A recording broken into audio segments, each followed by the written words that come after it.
Meu nome é Diego Lopes, eu sou produtor e diretor da Loja Cepol Produções de Curitiba. E continuando o post que o Eric fez, ele falou que o mercado audiovisual está crescendo. E realmente está. Porém, ele não está só crescendo, ele está mudando. E eu acho que é legal a gente compreender essa mudança que está acontecendo no mercado audiovisual, mas que não se restringe ao mercado audiovisual em si, né? E eu acho que para entender melhor o que está acontecendo, é legal a gente voltar um pouquinho para trás. Tinha diferenciações muito grandes de quem fazia uma coisa e quem fazia outra coisa. Então eu sempre achei muito engraçado na década de 90, como se você falasse para um cineasta que ele fazia vídeo, meu Deus do céu, você ia ser exonerado da vida daquela pessoa, ele não ia mais te respeitar, porque imagina, ele fazia cinema, ele não fazia vídeo, né? E de repente o milênio mudou, né? A gente começa aí o ano 2000 e a gente tem a entrada de dois fatores determinantes na mudança que muda a forma de se comunicar. A primeira, que hoje é algo corriqueiro e popular, que se chama internet, né? Então o advento desse universo digital. E o segundo é a tecnologia digital, né? E isso influencia muito em diversos fatores, porque com a junção dos dois, o avanço da tecnologia digital e a internet, de certa forma, caiu-se a ideia de alguns paradigmas que existiam na produção de conteúdo. Hoje em dia, eu posso assistir um filme feito com qualquer tecnologia. Eu posso assistir um filme feito todo em celular, como eu tenho um case muito importante de 2 anos atrás, que é um longa que foi extremamente bem aclamado em Sundance, que é o Tangerine. Hey, Alexandra, come here. Listen, have you seen Cindy? Cinderella. Looks like someone has a crush. Cindy's back on the block? Oh yeah, she's back. She's back and she's going hard. Merry Christmas, bro. E a partir do momento que a gente começa a compreender isso, a gente começa a compreender que realmente as coisas, a forma de se comunicar está mudando, mas mudou tanto e evoluiu tanto, e a gente teve crescimentos de indústrias, como a indústria do videogame, que se consolidou e hoje é literalmente o maior faturamento do mercado audiovisual, maior que o cinema, né? Então, se você for pegar qual é o produto audiovisual mais caro já feito, não é um filme, é um jogo. É um jogo de videogame, né? E esse mesmo jogo de videogame que foi o mais caro já feito, foi o que teve o maior faturamento em um final de semana, com vendas acima de $1 bilhão. Então, estamos falando de um final de semana, né? E o que a gente começa a aprender disso? A gente começa a aprender que cada vez mais, é claro que a gente quer assistir um conteúdo, mas a gente quer fazer parte desse conteúdo. A gente quer interagir com esse conteúdo, a gente quer estar imerso dentro desse universo, né? Ainda mais se comparar ao universo que a gente está vivendo hoje no Brasil, que no universo a gente faz questão absoluta de sair desse Brasil e pensar num universo que seja muito mais divertido. Então, a partir do momento que eu começo a compreender que essa dinâmica mudou, eu tenho que começar a analisar que a narrativa está mudando, né? E daí que entra essa questão da palavra transmídia, né? Ela, em tese, ela é um pouco complexa, vem de um estudioso, um teórico chamado Henry Jenkins. Ele trouxe o conceito da palavra transmídia, mas e o livro dele, A Era Transmídia, é na verdade um ponto de partida de leitura para quem quer se aprofundar um pouco, mas já faz um tempinho que ele fez isso. Então, e esse tempinho, sei lá, 10, 15 anos, já é suficiente para, nos dias atuais, estar um pouco ultrapassado. Mas ele é um autor que vem produzindo constantemente, então é um cara muito legal de se estudar. E ele, então, tenta esclarecer um pouco do que é essa narrativa transmediática. E daí é legal a gente diferir que existem 2 tipos de expansão narrativa, assim por dizer. Existe a narrativa cross-midiática e a narrativa transmediática. Ambas são importantes e ambas são amplamente utilizadas no nosso mercado, né? Na indústria do audiovisual, assim por dizer, mas que não se restringe à indústria do audiovisual, porque ela é uma forma de se comunicar, né? Então a indústria do audiovisual é quem mais pode se utilizar dessas formas narrativas, mas de certa forma isso é um conceito que pode ser adotado por qualquer um, seja uma empresa ou inclusive um produto. Até porque eu acredito que as coisas estão mudando a ponto de que a transmídia, ela funciona por quê? A gente não define mais público-alvo como o IBGE gosta. O público-alvo não é o de 18 a 30 classe AB. O público-alvo é a paixão. Porque a paixão, ela é algo que funciona aos 10, aos 20, aos 30, aos 40, aos 50 e é o que nos move, né? Então eu gosto muito de dizer que não, é importante aquela definição IBGE, mas é importante a gente compreender que cada vez mais a gente tem que trabalhar com essas questões de paixão e isso vale muito para a marca e empresa.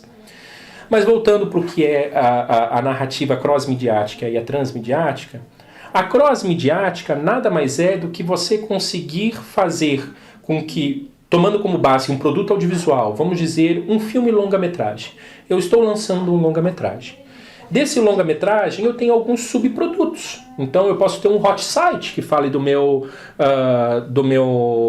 filme longa-metragem. Eu posso ter uma página de Facebook que fala do meu filme longa-metragem.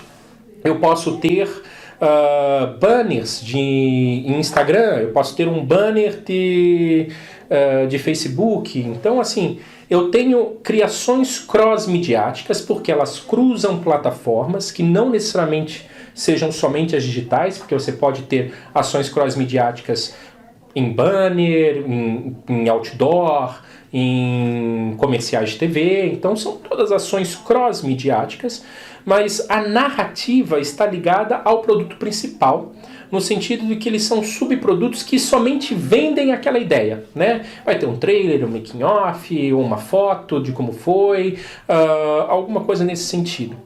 E isso é muito importante porque faz parte da promoção que a gente usa de produtos, inclusive dos produtos audiovisuais.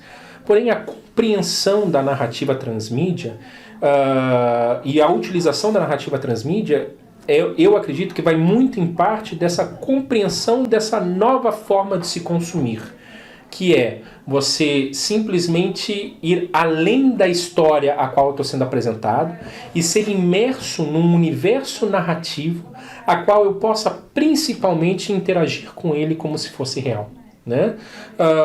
Então a gente tem várias formas de comunicação transmediáticas, onde o ápice da comunicação transmediática, no meu ver, é o que a gente chama de um ARG, ou em português que seria jogo de realidade alternativa, né? Onde você cria uma expansão do universo narrativo da história principal a ponto de conseguir fazer com que aquela pessoa esteja 100% imersa numa história e interaja com essa história como se ela fosse real, só que ela ainda faz parte de algo maior, né? Então, grandes filmes têm grandes cases transmídia. Então, se a gente pegar Star Wars, de certa forma, é um grande case transmediático. Por quê? Porque ele consegue expandir o seu universo narrativo de uma forma interativa e imersiva incrível. E a Disney agora mostrou nesse ano que ela está levando isso para um outro patamar, onde eles vão inaugurar em 2019 o novo parque temático do Star Wars, onde você tem, inclusive, eles são muito claros, é uma parte do universo que nunca foi apresentada em outros filmes, mas ele faz parte daquela história, com elementos daquela história, e pelo menos na proposta, eles foram além, onde eles literalmente estão montando um hotel com temática do Star Wars, onde cada hóspede é parte integrante da história que acontece em torno daquele hotel. Ele assume um personagem e esse personagem tem participações em cima de coisas que acontecem naquele hotel que fazem parte do universo narrativo. Então, a transmídia é exatamente isso. É eu conseguir compreender que eu posso expandir o universo da minha história. Do quê? Que eu posso expandir o conceito da minha história de uma forma que a pessoa pode interagir com ela e achar que aquilo é real, né? E não existe melhor engajamento do que esse engajamento por imersão, porque isso acaba criando um fanbase, que é o que a gente mais quer, né? São aquelas pessoas que assumem aquele universo como parte integrante delas e levo para a vida. Então eu gosto, o Star Wars para mim é muito forte, porque você pega o fanbase do Star Wars, é uma coisa, você tem eventos exclusivos de interação de pessoas de fanbase de Star Wars, que vão com cosplay e fazem tudo, assim, é literalmente o ápice do universo transmediático. Ele evolui tanto que a história continua mesmo por pessoas que não têm nada a ver com aquele universo transmediático.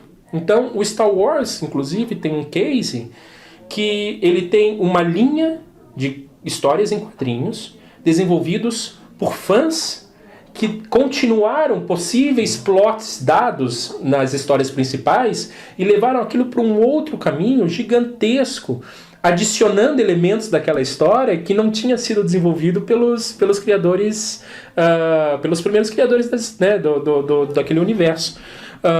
E isso é muito bem visto, porque quando você começa a ter esse tipo de interação, aí você tem o case que é esse case, que não para de crescer, e os filmes continuam e vão continuar crescendo, porque a riqueza em torno disso e a mobilização em torno disso faz com que ele seja um produto rentável a longo prazo. Você me lembrou do conceito que a Coca-Cola tem, né, do conteúdo fluido, né, que eles chamam de... Mas a Coca-Cola é uma marca que sabe utilizar do conteúdo transmídia de maneira muito inteligente. Inclusive a Coca-Cola tem um case que é o Happiness Factory, e esse case é um case incrível mundo, mas com atuações diferentes em cada país atuante. No Brasil, especificamente, eles criaram a fábrica da Coca-Cola magia, assim por dizer, porque eles tinham o Happiness Factory, ela muda os temas de campanha de tempos em tempos, né? E quando eles entraram no Happiness Factory, era aquela ideia de que, principalmente o comercial principal deles é que a máquina de Coca-Cola tinha um mundo inteiro dele lá dentro, né? Aí tinha os bichos que faziam a Coca-Cola, interagindo naquele universo. O vídeo por si só, eles lançaram diversos vídeos interativos daquele comercial, que a experiência por si só já é muito divertida, mas eles lançaram experiências imersivas dentro de fábricas, uma fábrica construída para passar esse conceito de magia da Coca-Cola.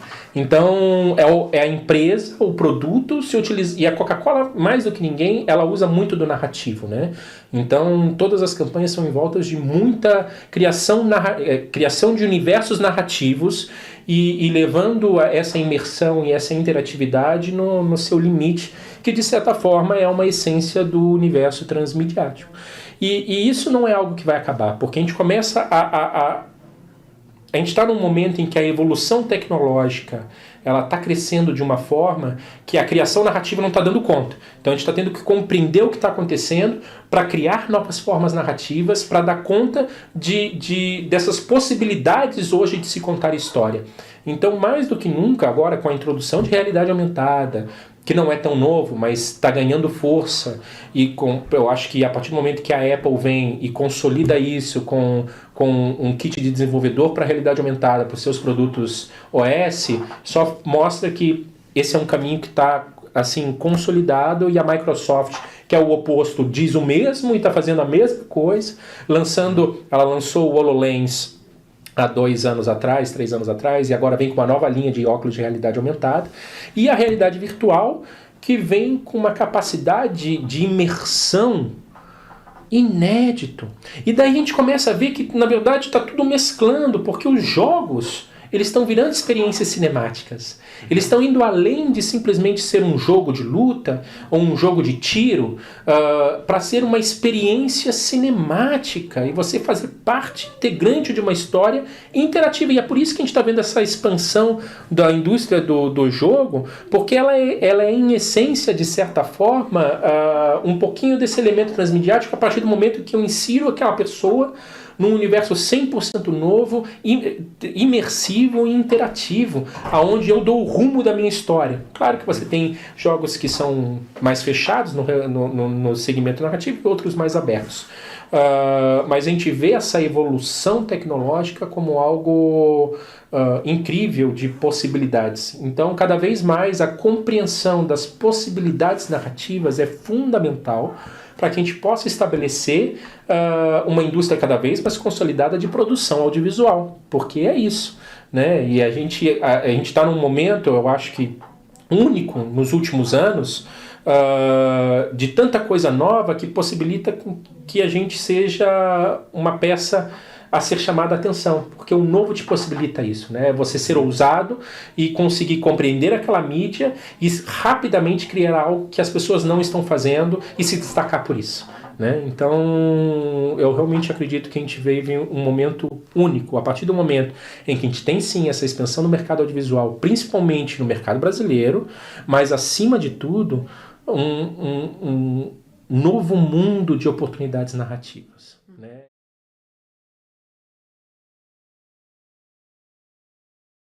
Eu reforço o convite dessa iniciativa única que a gente está tendo esse ano, pelo menos, que é o seminário e o hackathon. São coisas distintas, porém interligadas. O seminário que acontece no dia 29 e que eu vou ter o prazer de poder falar um pouquinho mais sobre a narrativa transmídia e aprofundar um pouco sobre isso, porém com palestrantes incríveis, uma oportunidade única para a gente efetivamente conseguir ter uma visão aprofundada sobre novas tecnologias, novas formas de comercializar esses conteúdos, novas formas de você integrar narrativas. Eu acho que isso vai ser incrível. E nos dias 5 e 6 de agosto acontece o Hackathon Audiovisual, que por si só é algo inédito, é algo 100% novo, pegando o conceito do Hackathon, que é um conceito de dinâmicas de grupo para desenvolvimento de produto voltado a principalmente startups e novas tecnologias, mas com o que de você criar produtos de conteúdo focados em audiovisual ou não necessariamente, mas com uma pegada narrativa, compreendendo que também o desenvolvimento da história é fundamental para que eu consiga vender algo ou resolver algo, né? Então vale a pena se inscrever, o link está aqui embaixo, não hesitem, porque além de tudo é de graça. Então, isso aí, né?